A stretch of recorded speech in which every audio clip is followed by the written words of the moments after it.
Yeah, well that was a choice. It was a choice to improvise the soundtrack, and not even to do it to picture, to look at the picture, look at the scene, and say, okay, it's 1 minute 37. Now you've all got the spirit. Okay, we're going to play for 1 minute 37 seconds in the spirit of the film. Well, we didn't actually shoot it to picture. This was Werner's idea that he wanted the musical pieces to be kind of self-sustaining, independent of the visuals, which I think works quite well. But that's just a different discipline. You know, normally on a film score, you score it out, you write it out, and things have to fit very precisely. And there's all kinds of ways to do that. People use computers, or we use click tracks that run through. In the old days, they used to have a piece of string connected to the projector, and they tie bits of rag onto the piece of string, and the guys conducting the orchestra, and this piece of stuff would come past like this, and when it hit a certain point, that was his cue to change the mood or something, or to hit the downbeat of a different piece of music. I mean, so it's all very precise, and then you do all that, and then the editor might just kind of slash the scene, and you have to kind of do it again, 3 seconds shorter. So yeah, it's quite disciplined. The important thing is that you're a slave to the picture, and you do whatever the picture requires. And but I thought that score worked quite well. It did. Both in terms of the movie and as a separate standalone. Yeah, that worked very well as well. Yeah, I mean, it was. I think we did it in 2 days, which is pretty good for I think we recorded like an hour of music probably, of which quite a lot got used in the film. Probably used 20-30 minutes of music. So. And one of the words you used in that was discipline. I have heard or read somewhere about your work habits. That you go in, you write you work on writing songs daily. Yeah, but that's because I am a slob. It's a job. I am a slob. I am lazy. If I don't have discipline, then it all falls to pieces. So it has to be imposed.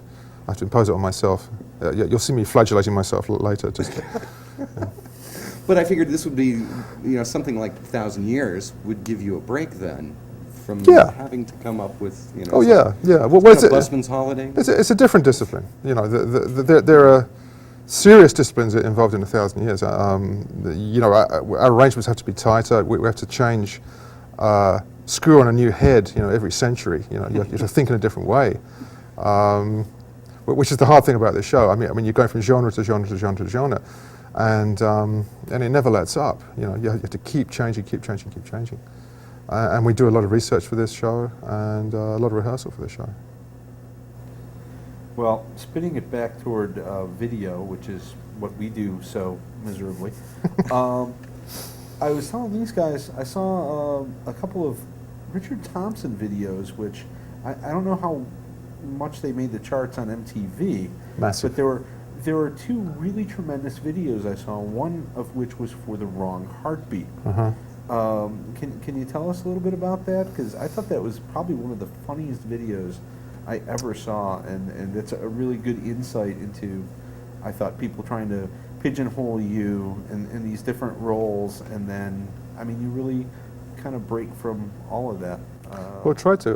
That was done in the 80s, and a typical video budget in the 80s was sort of $75,000 to $100,000. I think we did that video for 6. Did you keep the other money? Yeah, what other money? It was, we worked at the weekend so that we could get the Sunday for free because, we couldn't take the gear back because they were closed. So we got 2 days shooting instead of 1 day. And the concept was I go into the office of the record company and 3 different video directors are pitching me their story, their video style, and as they talk, you kind of fade into their story. And it's three really pretentious styles. You know, one is sort of new romantics, and one is heavy metal, and the other one is sort of like Peter Gabriel, kind of, you know, I'm in a monk's cowl or something. I think Phil Collins actually ripped the whole thing off about 2 years later. Just absolutely, you know, Or David Lee yeah, Roth. completely, yeah. We're lawyers. yeah. We can still go after So them. that wasn't a true story then? Wasn't a true story. It could have been. Might have been. Might have been, yeah. Actually, no. But it's a lot of fun, you know, it's fun to do it. And my friend Eric Nelson shot it and you know, came up with the idea and said, look, we can do this really cheap, you know, just let me do it. And he did. He now runs, he has this company that puts all these shows on Discovery Channel and History Channel and that kind of stuff. So he went from rags to riches, probably on the back of my video, I'm thinking. I think so. I think it did get played once on VH1.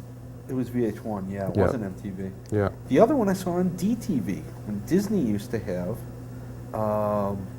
maybe Oh, with the chickens or whatever. Yeah, Two Left Feet. 2 Left Feet, when they're yeah. dancing around the barnyard. Yeah. Which I'd love to get a copy of that. Me too.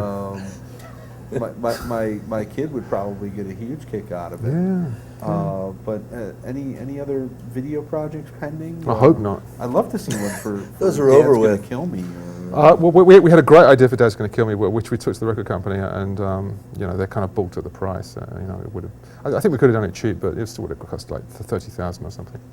Drop in the bucket. Drop in the bucket, and well, we had it all set up. We had the guy in Iraq who was going to shoot, you know, heads of real GIs, lip syncing the lyrics, you know, and keep changing heads, lip syncing the lyrics. That's basically, and it would have been fantastic. It would have been absolutely great and really Actually, powerful. It would have been pretty cheap. and very political. Yeah, cheapish. Yeah, I think we could have done it very cheap. There isn't always in fact, I can't really think of too many songs that you've written that do have a lot of political aspect to them. But No, do I you find mean- yourself being more outspoken now? As Yeah. compared to earlier in your career? Yeah, I think it depends, you know, what you're being political about, you know. I think the more extreme it gets, the more you kind of, you know, stick your head up and say, whoops, you know, this is really bad. I think a lot of the time, I think a subtler approach works better. You know, I think a political song it can be veiled in metaphor, and it actually makes for a better song, even though it would have less impact. But there are times when you just have to stand up and say, you know, out, despots out, or whatever you know. I think The that appropriate time is phrases. November here. Getting close. Unless Huckabee wins. Then we're all in trouble. Yeah, but you know, Jon Stewart and Bill Maher have still got jobs. Yeah. Oh yeah, That's true. They'll find something to pick on. these guys Even with for. the political slant to it, I still, you know, for me, I still didn't view it as a political song because it still brought it down more to the personal. Yeah, it's about the troops. You know, Yeah. that's my basic interest is in the troops and you know, what they go through, what they confront, and you know, as you get into the song, it's about really how politicians betray those people. You know, the politicians have to make these big decisions about who's going to die.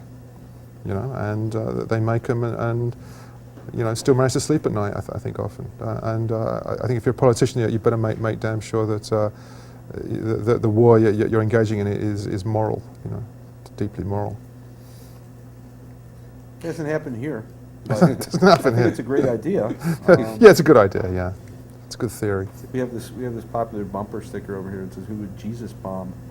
Oh, that's good. But, That'll wake them up. Yeah, that's good. Do you have personal preferences? I mean, you know, for songwriting material, is there anything that you keep coming back to that really fascinates you more than anything else? Oh, probably. I think you're lucky if you write 3 songs. You know, really. You know, I'd say Dylan spends a lot of time on one song. You know, I'm not saying that's a bad thing. I think it's fine. You know, Yeah, I think you have your demons and your obsessions and whatever, and you do keep going back to the same place. I think to get it right, you know, you want to get that song right. You want to tell the truth about the song, and sometimes you think you've nailed it, you haven't quite nailed it. You know, you've got to go back in and try again and just try and get it. And I think also.